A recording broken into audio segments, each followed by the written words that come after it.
कहानी का नाम भूतिया जहाज की यात्रा। कप्तान राजेश अपने जहाज समुद्र विजय के डेक पर खड़ा था। चारों ओर घना कोहरा छाया हुआ था, जिससे कुछ भी साफ दिखाई नहीं दे रहा था।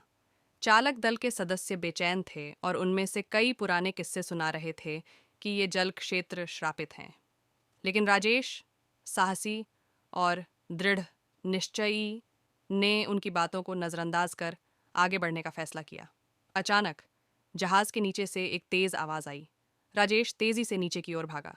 कार्गो होल में चारों ओर बिखरे हुए सामान और गिरी हुई पेटियां देखकर वह हैरान रह गया।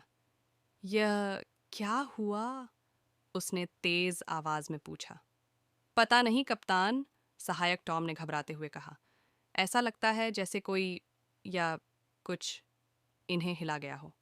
रात गहराती जा रही थी और जहाज का कंपास अचानक घूमने लगा। चालक दल के सदस्य अब और भी ज्यादा डर गए थे। सभी एक साथ इकट्ठे हो गए और आपस में फुसफुसाने लगे। तभी जहाज के ऊपर एक परछाई दिखाई दी। सभी की सांसें थम गईं। कौन है वहां? राजेश ने हिम्मत जुटाकर पूछा। कोई जवाब नहीं आया, सिर्फ सन्नाटा। धीरे धीरे परछाई बूढ़ा नाविक सामने आया। ये जहाज अब तुम्हारा नहीं है, उसने ठंडी आवाज में कहा। राजेश ने हिम्मत करके पूछा, तुम कौन हो?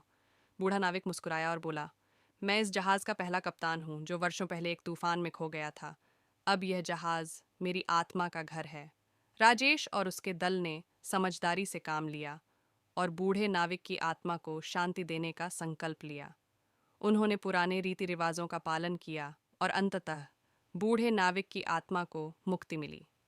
कहानी का सार: साहस और सूझबूझ से हर समस्या का समाधान हो सकता है, चाहे वह कितनी भी डरावनी क्यों न हो।